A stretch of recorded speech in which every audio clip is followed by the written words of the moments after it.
I was talking to somebody, and then I talked to a reporter, good reporter, and I said, I don't think, for all of this self-funding, I don't think people even understand it. I don't think that most people appreciate the fact. I'm the only one, Democrat or Republican, that self-funds, right? And I'm saying, I don't know if it's appreciated. I don't know. Because it seems to be, but I can tell you, because I was on the other side of the spectrum for a long time. And I gave a lot of money over the years to politicians, the bloodsuckers, I call them. I gave a lot of money over the years. I gave $350,000 to the Republican Governors Association. I gave money to everyone. And by the way, as a business person, especially from the standpoint of countrywide, worldwide, you give to everybody. You want everybody to love you. You always do that. You have to. You have an obligation to your company, to your employees, to your family, to everybody. But I just wonder, self-funding, right? It does matter, doesn't it? Doesn't it? I think.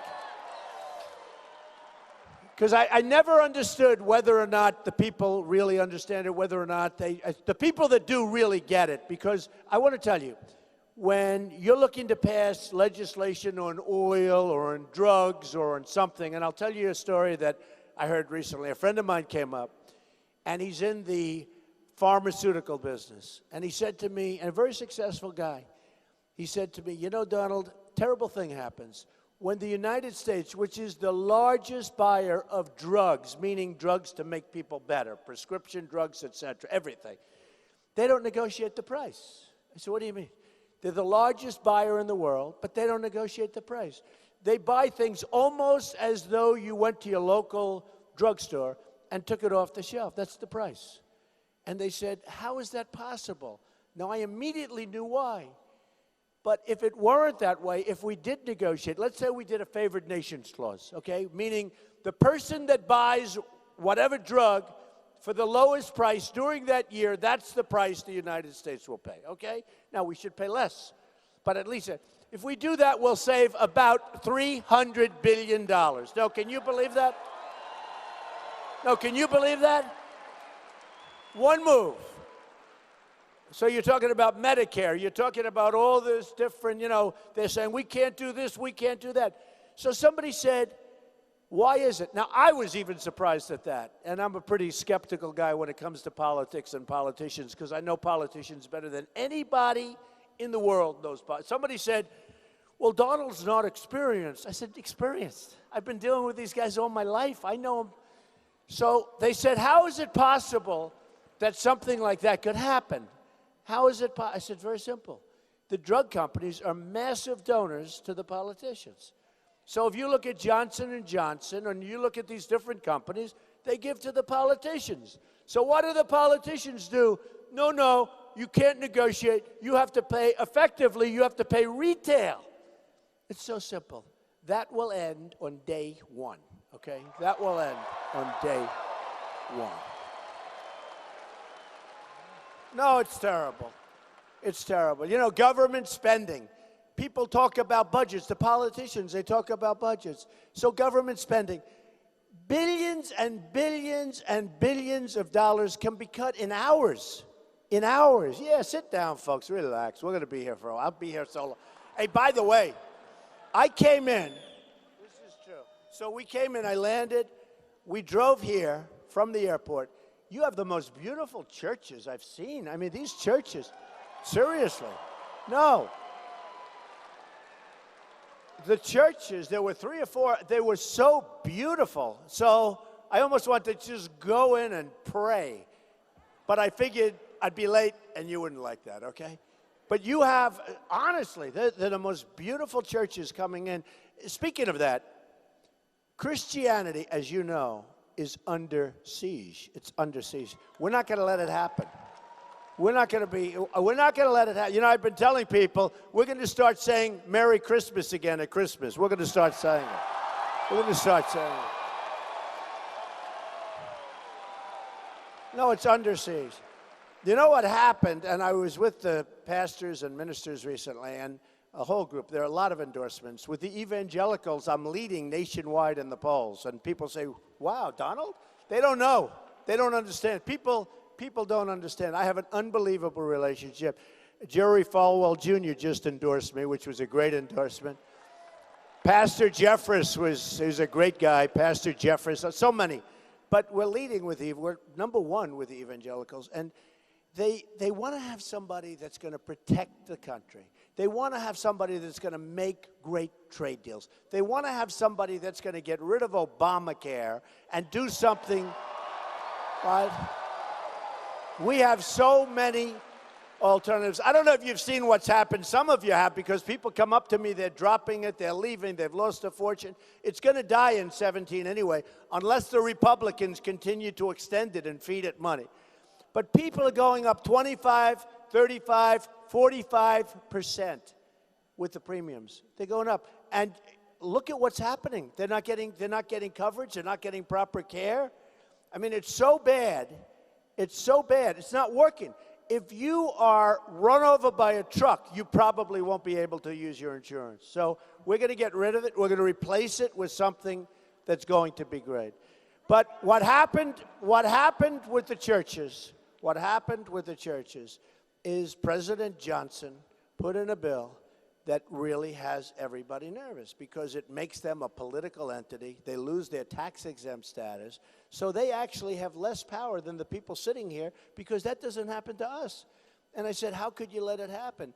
The church has such incredible power in this country if they used it, if they band together. But they don't band together, and I'm pretty sure they don't band together because they're afraid to lose their tax-exempt status. And I said to him recently, we had 50 ministers come up and pastors come up to my office. And we sat around, talked for 2 hours. It was amazing. It was so interesting. And I have such tremendous support with them. I say, folks, you have probably 250 million. You have a bigger lobby than women, and you have a bigger lobby than men. That's not bad, right? I said, and you don't have real power. If I would have said what I said, which a lot of people respect, and I say it with respect, when I talked about radical Islamic terrorism, and people respect it. We have a president that won't issue the term. He won't talk about it. You're never going to solve the problem unless you talk about it. But if I would have said that, talking about the Muslims, if I would have said the same things about Christians, I wouldn't have had the same uproar. It's hard to believe. The whole thing is ridiculous. We had a big uproar. A couple of you might have remembered that a couple of months ago, because things are going on, and I talk temporary, but things are going on that are bad. There's hatred that nobody's ever seen anything like this. When you fly planes into the World Trade Center, you fly planes into the Pentagon. The third plane, I have to tell you, these were brave people. They took it down, probably heading to the White House, they think. But there's an anger out there. When you look at Paris and you have these thugs walk in and kill 130 people, with many, many people in hospitals that are so gravely injured, many more will die. When you look at California a few weeks ago with the radicalized couple, they say she radicalized him. Who cares? Where do these people come from? No, where do they come from? Where do they come from?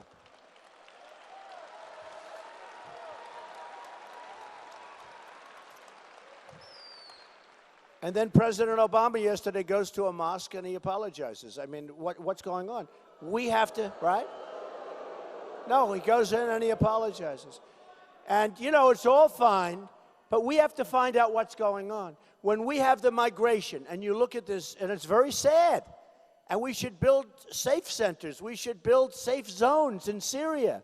But we have a migration, and you look and you see so many young, strong men. And I say, where are the women and the children? Now you have, but you have in disproportionately small numbers. And then you have a president that wants to take them in by the thousands, and we don't know where they come from, who they are. It may be a Trojan horse. It may be ISIS. Nobody knows, okay? Nobody knows. And we're taking in thousands and thousands and thousands of people, and the real numbers are far greater than the numbers you're talking about. And you know what? We all have hearts. We want it to be good. I want to build safe zones. I want to have, if up to me, let somebody else pay for it for a change. The Gulf states are making a fortune, right? Saudi Arabia, before the oil went down, now they'll make a little bit less, maybe half. They were making $1 billion a day. Think of it, $1 billion a day, and we pay for everything. We protect Saudi Arabia. We protect so many countries. You know, we protect Germany, nobody knows. We protect Japan. Japan has a treaty with us. If we get attacked, they don't have to do anything. If they get attacked, we have to start World War III, okay? This is the way. No, all our deals. We don't make good deals. We don't win anymore. We don't win. We never have victory. When was the last time we had a victory? So we predict, he said World War II. That's actually pretty good.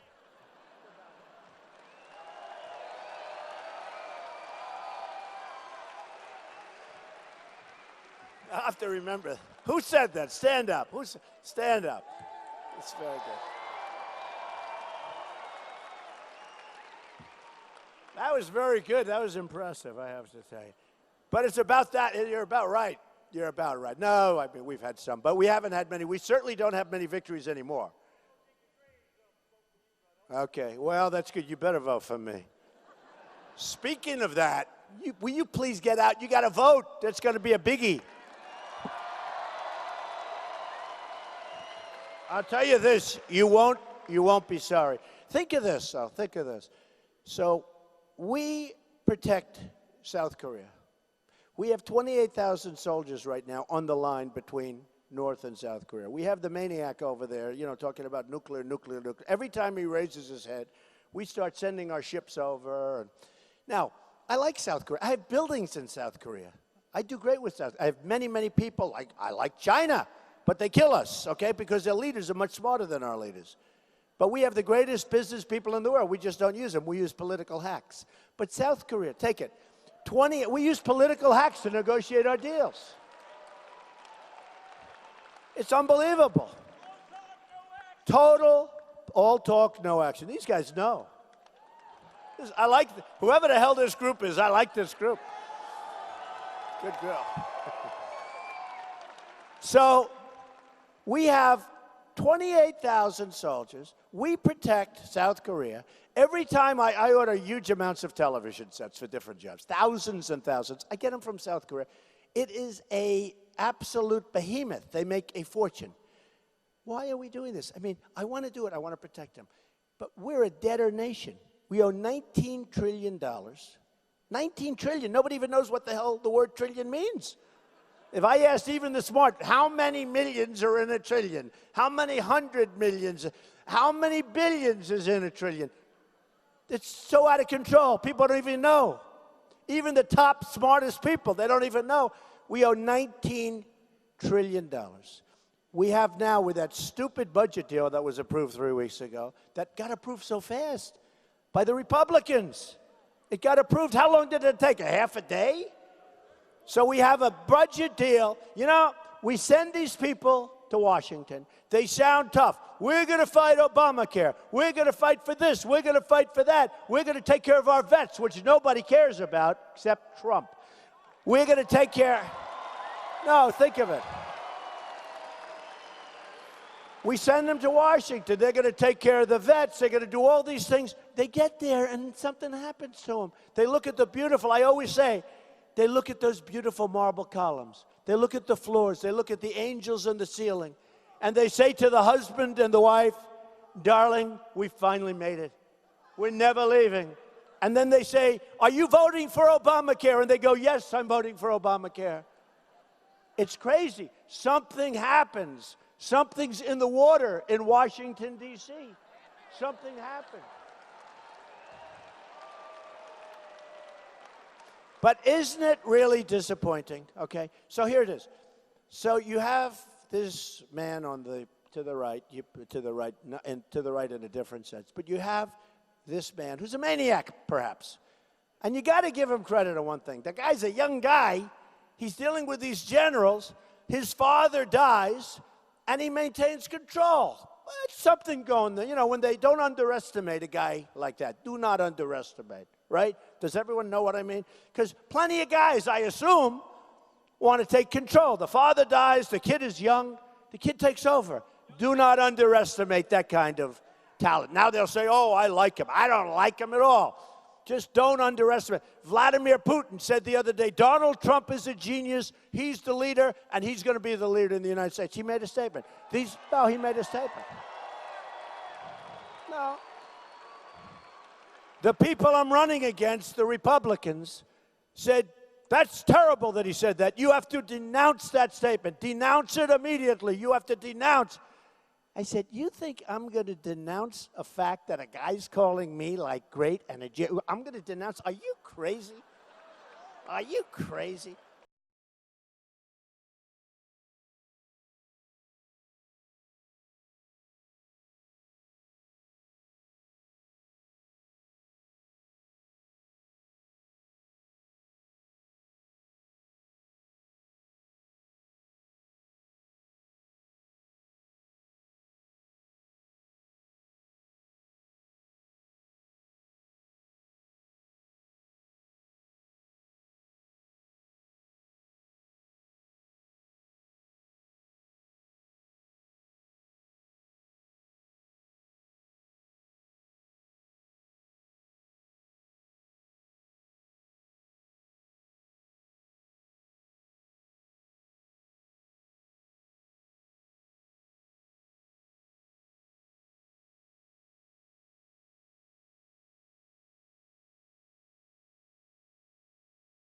With us, wouldn't it be nice? You know, right?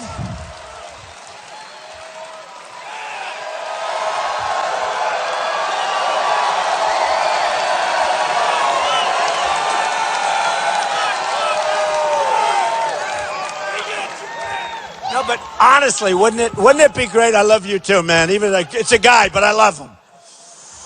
Whoever the hell, who is that guy? Let me see.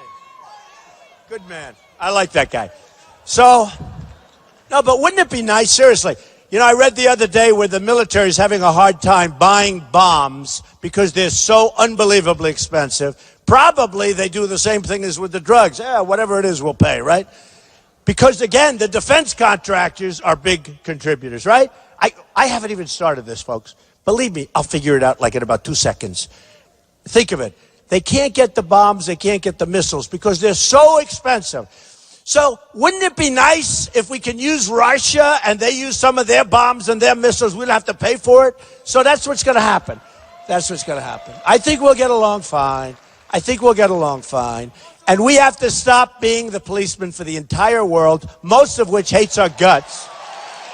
Hates our guts. I mean, you think about it. Look what we did. We go into Iraq, which, by the way, you know, Saddam Hussein, this was not a nice guy, but he had one thing that he really liked doing. He killed terrorists, okay? He killed terrorists. And he didn't have weapons of mass destruction, by the way, in case anybody doesn't know. So we go in, and I said, somebody said, Jeb Bush said, Donald Trump's tone is not nice. My tone. They're chopping off, he's low energy. They're chopping off the heads of Christians in the Middle East and many other people. And we're supposed to have a nice tone, okay? We're supposed to have a wonderful tone. Well, ladies and gentlemen, isn't it nice? The world is an evil place. You have to understand, the world is tough right now. This is like medieval times. You know, when we read about medieval times, they used to chop off heads.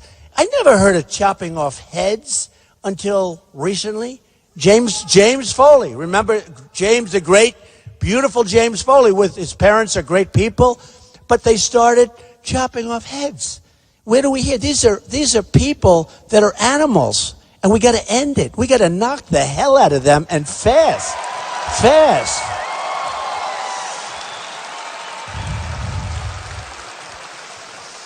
So we have to stop Saddam Hussein. So in 2003, 2004, that area, I'm a job producer. I do great jobs. I do really good stuff. I have a great statement. I did a wonderful job. When I put in my papers, everyone went crazy. They were hoping they wouldn't look good. They were much bigger than anybody ever thought. Very low debt. Some of the greatest developments in the world. Turnberry in Scotland, Doral in Miami. I mean, some of the great buildings of the world. A big chunk of the Bank of America building in San Francisco, buildings in New York.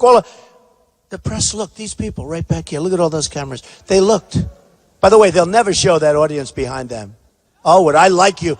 Will you show the audience behind you, please? 10,000 people. Oh, look, he's turning. I love it. I love it. Whoa, I love it.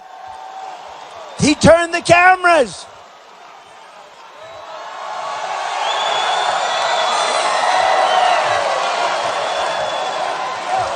He turned the camera. Wow.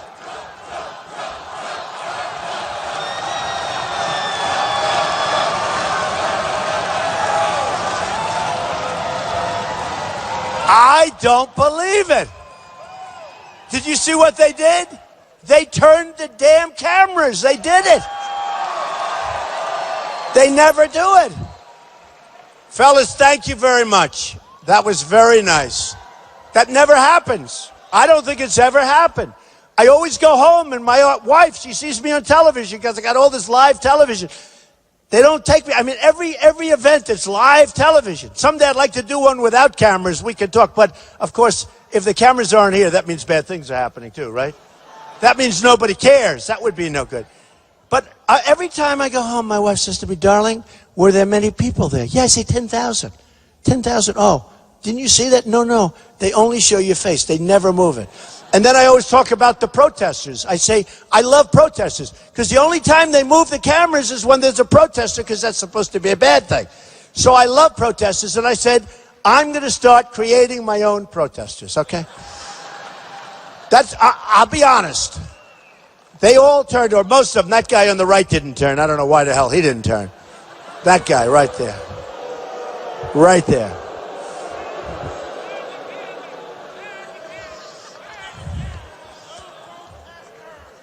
You're right. But no, honestly, I really mean, we've done a lot of these. We've had tremendous audience, you have over 10,000 people today.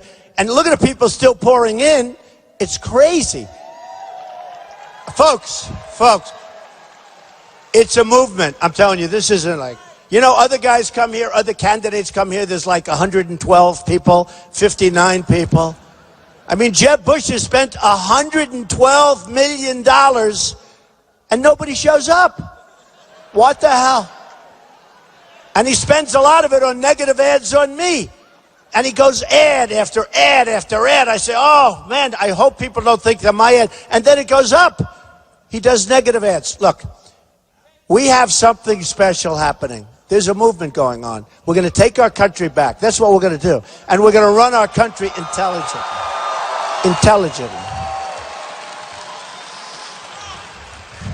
And we're actually going to have, because, a lot of people laugh when I say it, but I mean it.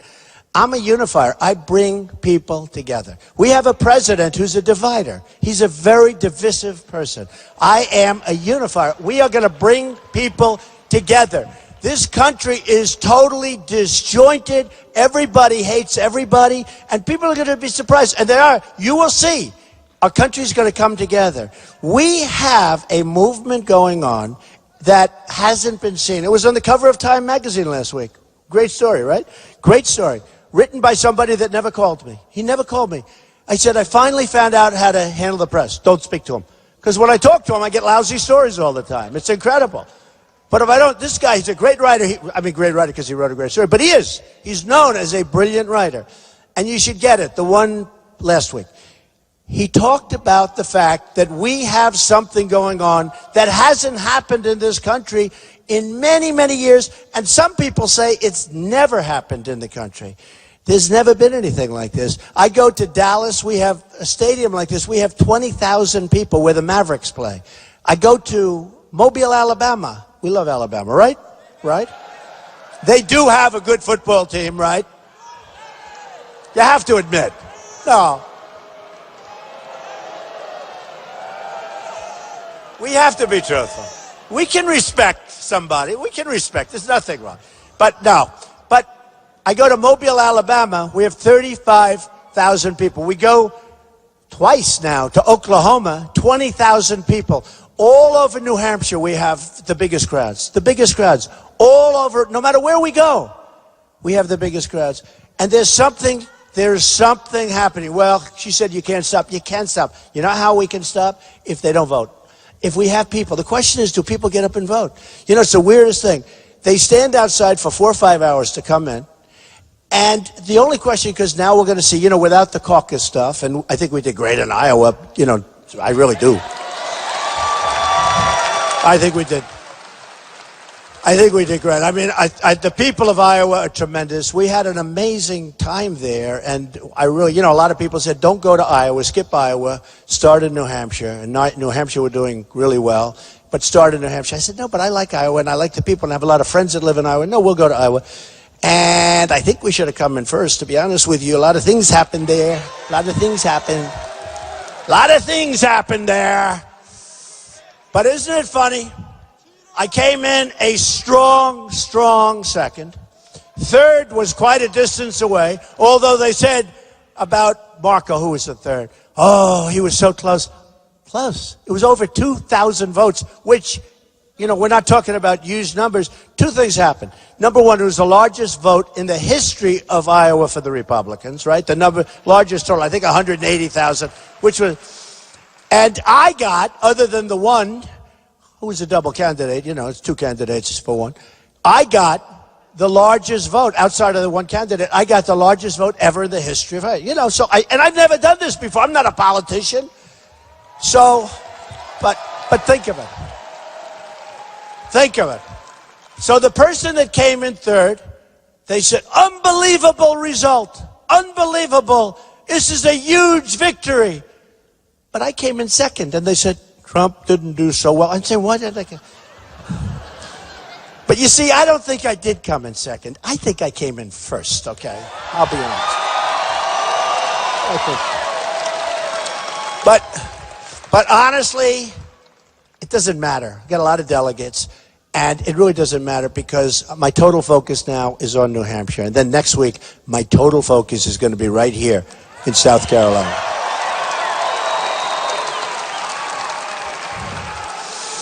So we are going to create borders. This country has people coming in, and a lot of them are the wrong. And I just saw this statistic today. It came in yesterday in Congress. 179,000. You know what that is? That's like Yankee Stadium filled up 3 or 4 times. 179,000 fugitive criminal aliens, right?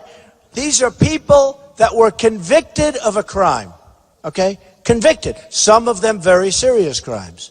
We have them now in our country. We don't even send them out. Get them out. Yeah, we're going to get them out. We're going to get them out. No, we're going to get them out. And we're going to send them back where they came from. We're not putting them in our jail for 40 years.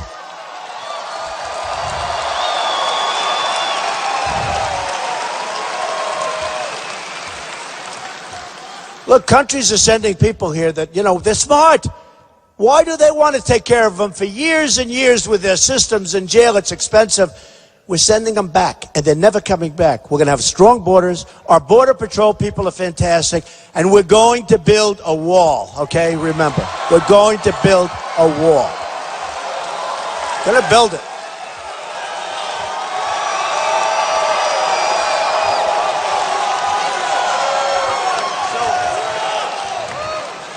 I always get a kick out of this. Are you ready? And who's going to pay for the wall?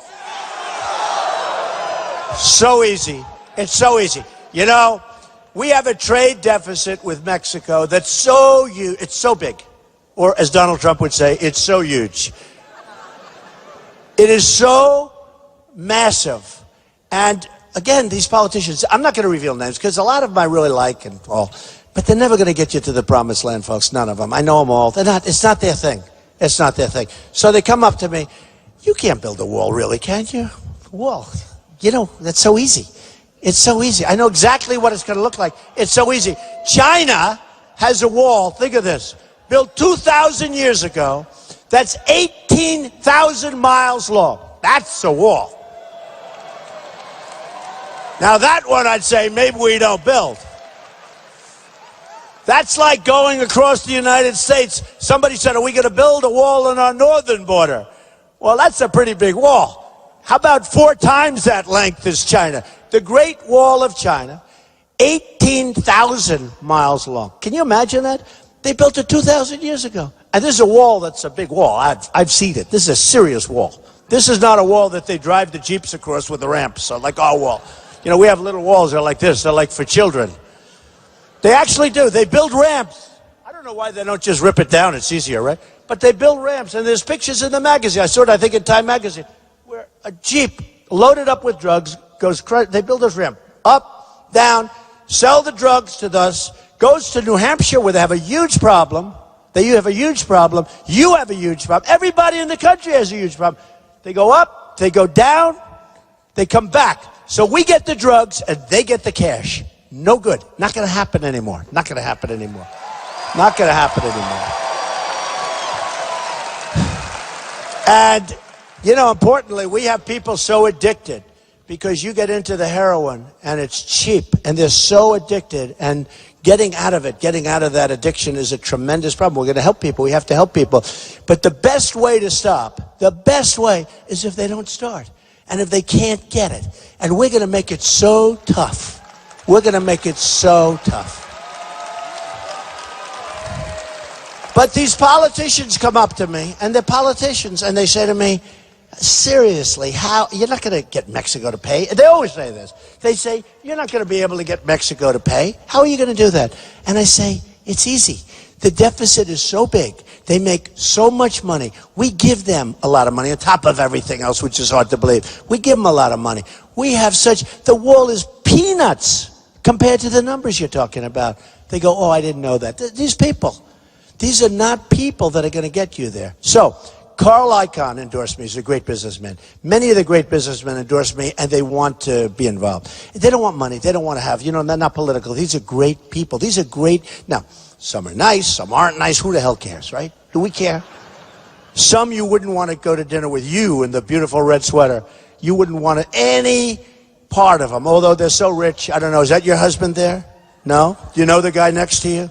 Oh, then you probably wouldn't mind dinner with a guy who's worth $10 billion. Who knows? But we have the greatest business people in the world. We don't use them. We use these political hacks, people that gave contributions to get jobs. We use people that have no talent. We use people that actually have conflicts of interest when they negotiate. They like China, they have deals. I mean, we are the worst. We are led by people that are stupid. We are led by people that are incompetent.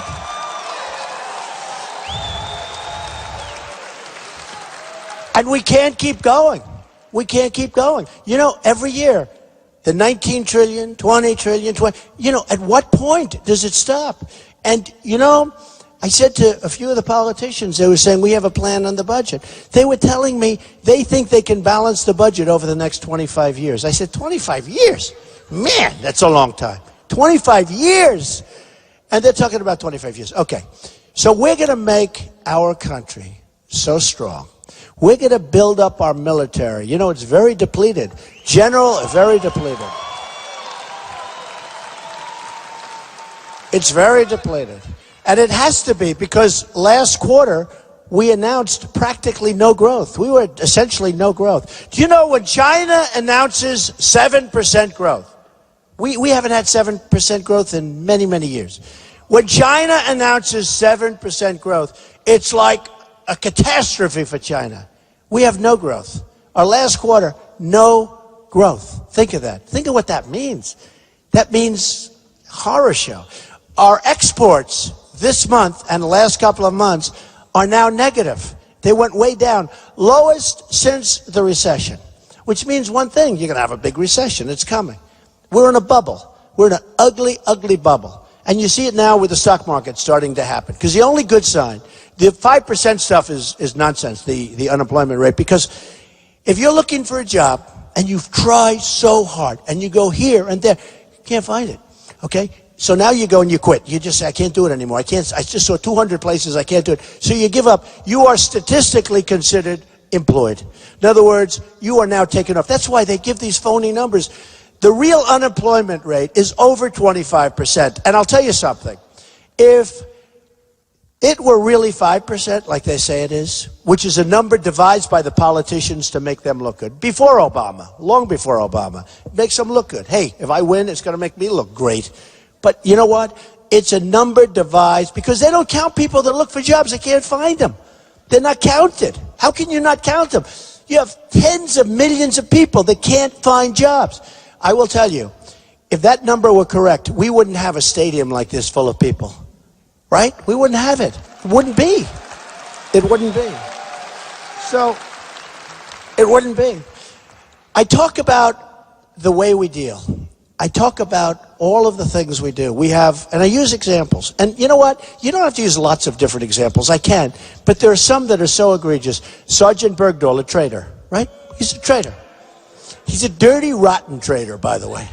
So Sergeant Bergdahl, he's a traitor.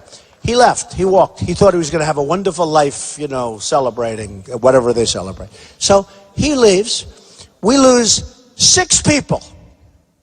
Get killed. Great, young, beautiful soldiers. I see their parents. Great, young, beautiful soldiers. Get killed. They go out and they're looking and they get killed. Probably viciously killed. They're dead. Right?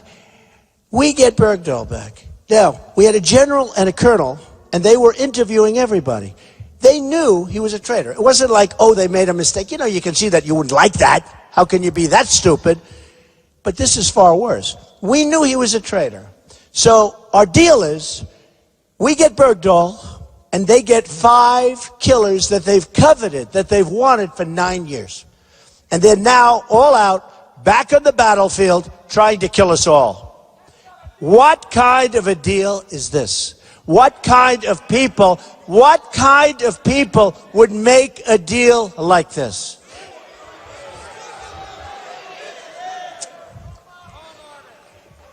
The other is, I talk about it all the time because it's almost not even understandable. It's so ridiculous. The deal with Iran. We give them $150 billion. We get nothing. We have a negotiator named John Kerry, Secretary of State. No, it's so sad. I talk about, every time I talk, I don't even believe it can be possible. And he doesn't ever walk from the negotiation. He's got a negotiation. He doesn't walk from the They are dancing in the streets all over Iran at the great deal.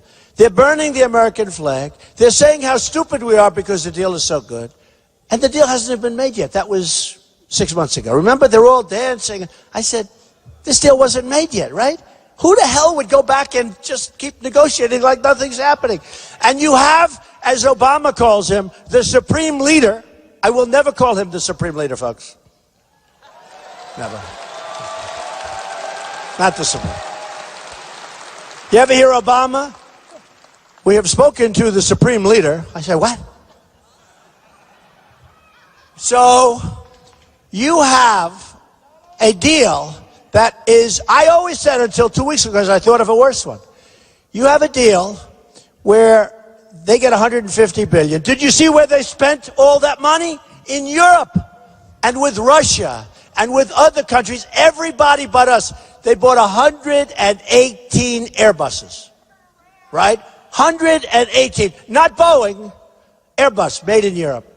They bought missiles from Russia. They're negotiating with Italy. They're negotiating with everybody but the United States. The poor United States, what are we doing? And then Kerry 2 weeks ago says, yes, we expect some of that money will be used for terror, but we haven't been able to see it yet. Oh, that's good. If he thinks terror, why the hell does he give them the money?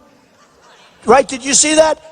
2 weeks ago, he's talking about, yes, we expect some of the money will be used for terror. Is this man a dummy or what? What are we doing? Now that deal, and I say this, we should never ever have given them that money, and we should never have started that negotiation unless we had our prisoners back. Ever. Ever. And what you do, just, it's pretty simple. It's like 101. Any one of these people that I'm talking about that will be negotiating would have said this as fast as I would say it. What you do is you go and you say, we need our prisoners back.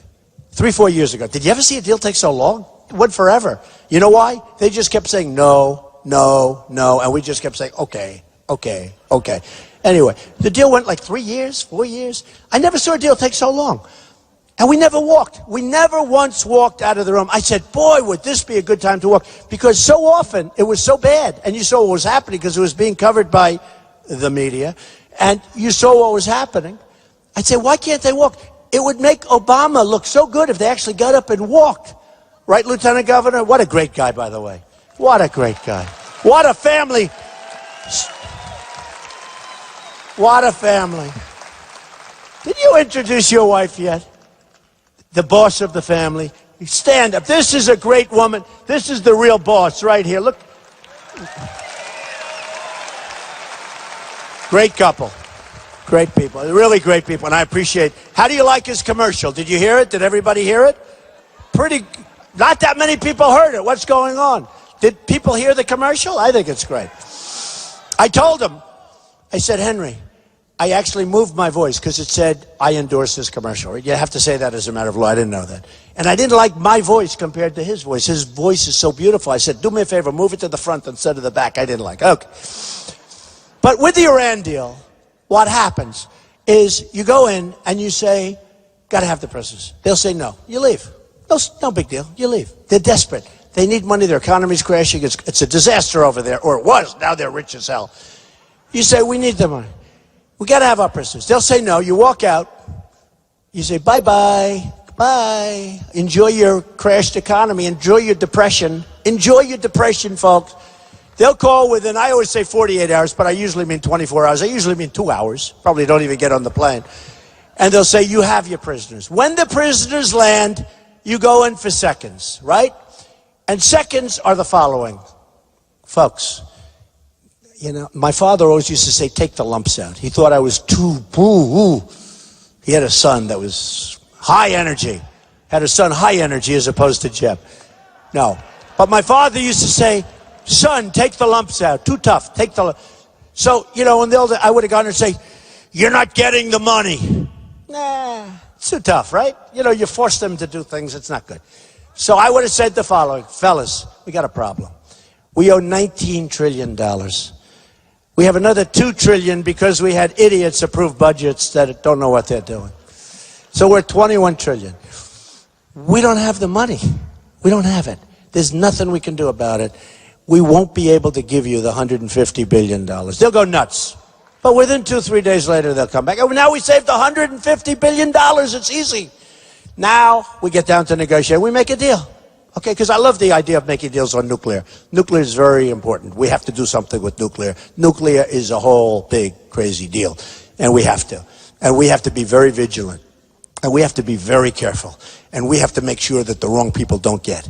And if we think somebody's got it, we got to really act. We can't just... Do you ever notice, like in North Korea, they talk about Iran. Now, in all fairness to Iran doesn't have nuclear.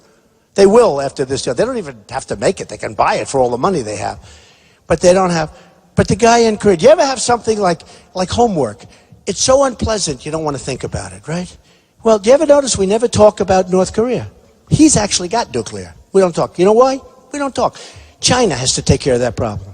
And if China doesn't take care of that problem, we have to hurt them on trade. Because they suck so much money out of our system. They suck our jobs. They take so much out.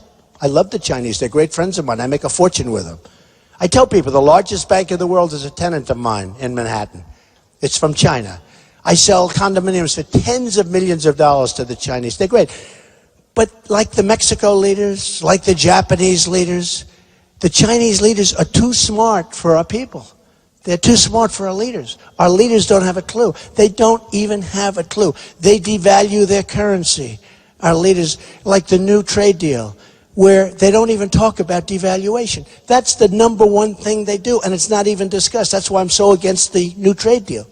And watch, China, which isn't a part of the trade deal, will come in at a later date through the back door and they'll take advantage of us like they always do, because we have people that are not the right people negotiating our deals. Just like when we had Kerry and these clowns that negotiated our deal with Iran. So what we have is we have a deal now where they get the money, where they have 24 days for inspection. So in other words, we call up, we think that we want to inspect because we hear missiles are being built in a certain area. So they have 24 days. But the clock doesn't start ticking. We have to go through a whole process. So the 24 days could be much, much longer than that. But the greatest is where they have a zone where they self-inspect. They self-inspect. Now think of it. We call up, as President Obama would say, we call up the Supreme Leader. Supreme Leader, sir, Obama, sir, I hear you're making missiles. Would you please self-inspect and let us know whether or not there's any nuclear being made in that?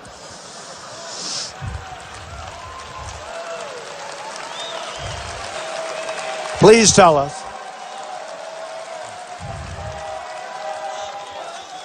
So would you please tell us whether or not there's any nuclear being made in that area? And as you know, in our agreement, you will self-inspect. Oh, yes, we'll call you back tomorrow. Call back. No. How ridiculous. No. Oh, good. Then Obama will go, oh, that's wonderful news. What are we doing, folks? What the hell are we doing? What the hell are we doing?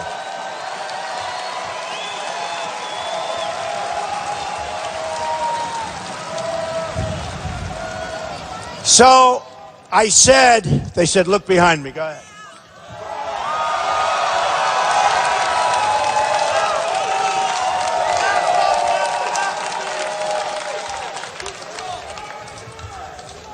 Beautiful young people that love this country. Remember that. Right?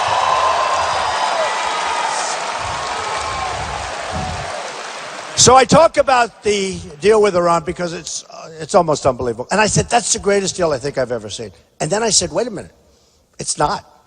The greatest deal, 2 weeks ago I started saying this, is Iran is going to take over Iraq. Iraq has the largest oil reserves in the world, second in the world. Among the richest, I mean, you never saw beautiful oil, and I mean the best, highest quality. That's Iraq. Now, Iran, and I said this in 2003, 2004, Reuters. Don't do it, you'll destabilize, and I'm the most militaristic person in this room, I will tell you, okay? Believe me, nobody's going to mess with us. We're going to be strong, we're going to be powerful, and nobody's going to mess. And hopefully, we're not going to have to use that power. But you know, when you're strong, and you're really, really strong, and people know it, and you have the right leader, they're not going to mess with you, babe. They're not going to mess. It's going to be over. Right now, they're toying. They toy with us. They toy with us. You look at it, China toys with us. They build in the South China Sea a phenomenal, I mean, it's incredible. It's a fort with runways for planes, for bombers, for everything. They don't care about us. They don't care about us. We can't even put up a wall. And they're building a thing. And you know, by the way, one of the reasons we didn't build a wall, 15 years ago, we couldn't get the environmental impact statement. Do you believe it? No, it's true. They couldn't get an environment because there were snakes, toads, and all sorts of stuff. They're going to build a wall this way to avoid red-eye snail. Well, that'll cost about $2 billion more. Just do a few turns. There's a snake in the way. There's a rattlesnake. It's very rare. Let's move the wall about a mile left and give a little turn. You have a wall that looked like a pretzel. So China, in the South China Sea, is building a massive military compound with runways and everything. And you know what they do? Environmental impact statements, right? They have the biggest excavators you've ever seen. And they're ripping the hell out of the ocean. They're ripping and they're dumping and they're ripping and that's almost finished. And they do it. They're supposed to do it? No. Do they have any respect for us? No. Did they suck us dry on trade? Yes. They've taken so many jobs, millions of jobs, thousands and thousands of factories. And they're great. I don't mind. You know what? It's okay. I'm angry at our people. I'm not angry at them. If they can get away with it, it's great. I'm not upset with them. I'm upset with the people that we have that allowed our country to be savaged like this.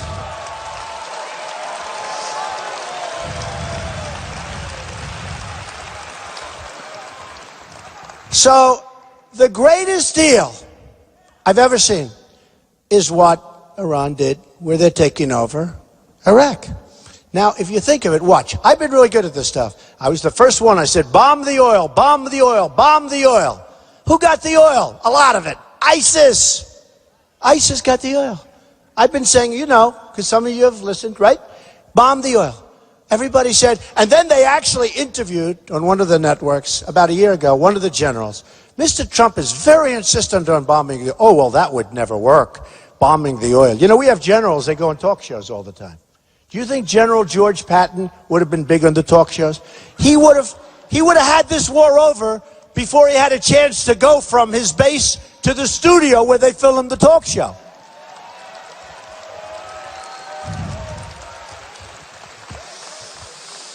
So that's the way it is, folks. We're in bad, bad shape. What's going to happen now is we have created a monster power with Iran. Iran takes over Iraq. They've got it. They've already got it. And, you know, people say, oh, they haven't. Well, they have got it. And Iraq now is looking to Iran for protection. The whole thing is crazy. The whole thing is crazy. But now they take over Yemen. They don't want Yemen. But they want the border between Saudi Arabia because they want to take over the oil in Saudi Arabia. Now, Saudi Arabia is very rich. Saudi Arabia needs our protection. They got to pay us. They got to give us something. They got to give us something, folks. We don't have the money. I want to protect you. I want to take care of you. I want to work with you. Our country doesn't have the money to keep doing this. So we're protecting South Korea for peanuts, for nothing. We're protecting Saudi Arabia. Makes $1 billion a day before the price. So now it makes $500 million a day. Not so bad. But was making a year ago $1 billion a day. And we protect them. And when we send our ships, you turn those suckers on, it costs you $1 million, right? You turn on the engines. We protect them. Every time there's a problem, we protect everybody. We protect South Korea. He starts up. He starts talking. We immediately start sending our ships, our planes. We get nothing. We get nothing. I want to protect, but we can't do it anymore. We don't have the money. Now, if they want to pay us substantial money, I want to protect them. But we can't do it. 28,000 soldiers on the border? Why are we doing this? And those soldiers are in serious danger, okay, just so you understand. They are in serious, serious danger. We're protecting Germany. Everybody has a Mercedes-Benz. We're protecting Germany. It's a behemoth, an economic behemoth. We're protecting them. I love them. My father came from Germany. But you know what? They got to help us out. We want at least cost. We can't keep doing this. We can't keep doing this.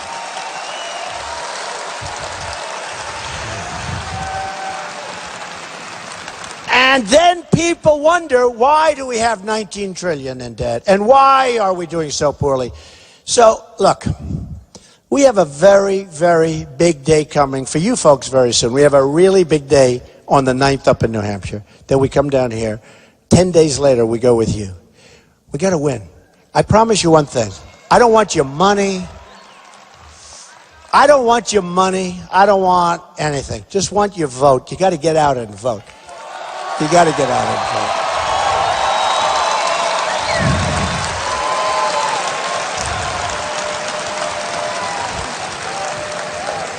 vote. Because if you don't get out and vote, we've all wasted a lot of time, energy, in my case, money, I don't care.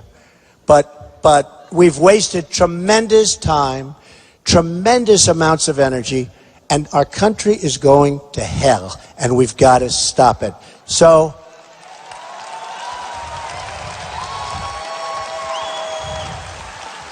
ladies and gentlemen of South Carolina, look, it's very simple. We are going to start winning again. We're going to win on trade. We're going to win with the military. We're going to win with our vets. Our vets are going to be taken care of. We're going to win with health care. We're going to win with health care. We're going to get rid of Common Core, which is a total disaster for education.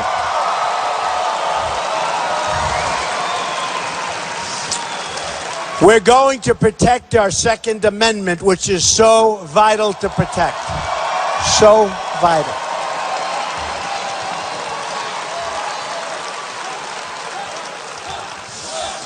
We're going to have, thank you, man. We're going to have strong borders again. We're going to have the wall. People are going to come into our country, but they're coming into our country legally through a legal process.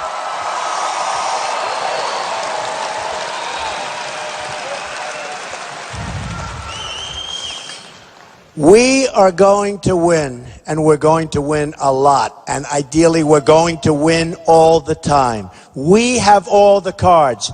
If we go with a Hillary or this character Bernie or any of these people, I'm telling you, we're going to be so deep, we're going to be in such trouble, it's never going to come back. So, are you ready? The American dream.